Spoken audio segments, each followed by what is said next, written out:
ఆ, ఈ యొక్క అతను అడిగిన ప్రశ్నకు సమాధానంలో పంచ ఆలయములు. ఒకటి వజ్రపురేశ్వరం.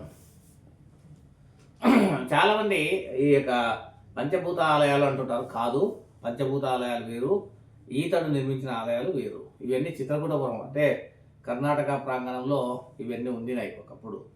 తర్వాత కాలంలో మార్పులు చేర్పులు ఎన్నో జరిగినాయి కదా. ప్రాంతాలే మారిపోయినాయి, జిల్లాలే మారిపోయినాయి. ప్రాంతాలు ఎందుకు, జిల్లాలే మార్చి పడేస్తున్నారు. అంటే వాళ్ళకి ఎట్లా బుద్ధి పుడితే అట్లా చేస్తున్నారు. ఎందుకోసం ఆ రోజు ఆ ప్రాంతాలు ఉండేవి అంటే అందరూ మనుషులే, అందరికీ సమన్యాయం జరగాలన్న ఉద్దేశంతో ఉన్నాయి. కాలం మార్పు. ఈరోజు విభజించి పాలించు అనే సిద్ధాంతాన్ని బాగా పాటిస్తున్నారు. సరే, ఆ విషయాన్ని పక్కన పెడితే అది వాళ్ళ ఇష్టం, వాళ్ళు ఏమైనా చేసుకోవచ్చు, వాళ్ళకి అధికారం ఉంది. అధికారం ఉన్న వాళ్ళు మనకు మంచి చేయాలనే కోరుకుందాం. ఎల్లప్పుడూ మనం వాళ్ళ తరఫున వాళ్ళు బాగుండాలనే కోరుకుందాం. మా పంచాలయాలు, వీటిలో వజ్రపురేశ్వరము ఇందాకనే చెప్పినాను. చిత్రకూటపురంబున నిర్మించిన ప్రథమాలయము ఈ వజ్రపురంబుగా, ద్వితీయ ఆలయంబుగా బుగ్గ రామేశ్వరంబుగాన్, తృతీయ ఆలయంబుగా బుగ్గ రామేశ్వరము రెండవది.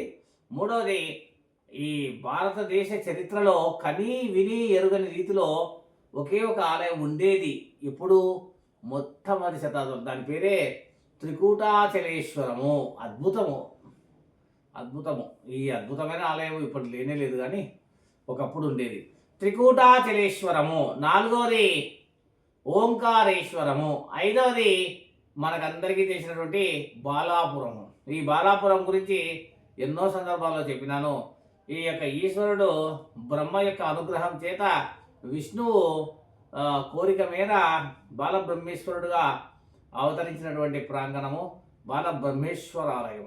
ఇది ఈనాడు పేరు మార్పు జరిగింది. ఇదొక్కటి ఈనాటికి కూడా ఉంది. కానీ కొందరి చేత, యుద్ధముల చేత దాదాపుగా ఆలయం ధ్వంసమైపోయింది. కొంత భాగం ఉంది. ఈ 5 ఆలయాలు. ఒకటి వజ్రపురేశ్వరము. రెండవది బాగా విన్నాయన ప్రశ్న అడిగినటువంటి ఆ మిత్రుడు బాగా వింటే సంతోషం నాకు. నీ ఆన్సర్ కింద మాకు అక్కడ ఆన్సర్ రాసినావంటే సంతృప్తి చెందినావా లేదా? ఒకటి వజ్రపురేశ్వరము, 2 బుగ్గ రామేశ్వరము, 3 త్రికూటాచలేశ్వరము, 4 ఓంకారేశ్వరము, 5 బాలబ్రహ్మేశ్వరుడు. ఈ ఐదు గురించి ఆనాడు నేను అడిగిన క్వశ్చన్కు ఆన్సర్ ఇదే. ఈ ఐదు ప్రాంగణాలు సంతోషదాయకము. శుభం భూయాత్. సర్వే జన సుఖినో భవంతు. శుభం భూయాత్. మేము అనేకమైనటువంటి ఎన్నో ప్రసంగాలు చేసినాము. అందులో అద్భుతమైన ప్రసంగాలు కొన్ని ఉన్నాయి. మేమేదో సర్వసంగ పరిత్యాగులమని కాదు, ఏమీ కాదు, కానీ మేము కూడా ఒక అద్భుతమైనటువంటి దైవారాధకులమే. దైవాన్ని ఆరాధిస్తూ ఉన్నప్పుడు ఎన్నో అద్భుతమైన విషయాలు తెలుస్తూ ఉంటాయి.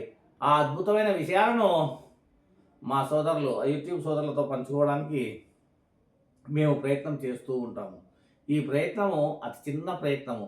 ఈ ప్రయత్నము కాస్త బాగా ఉంటే మమ్మల్ని అందరూ ఆశీర్వదిస్తారు. కాబట్టి మా ప్రయత్నాన్ని ఆదరించండి. Thank you very much.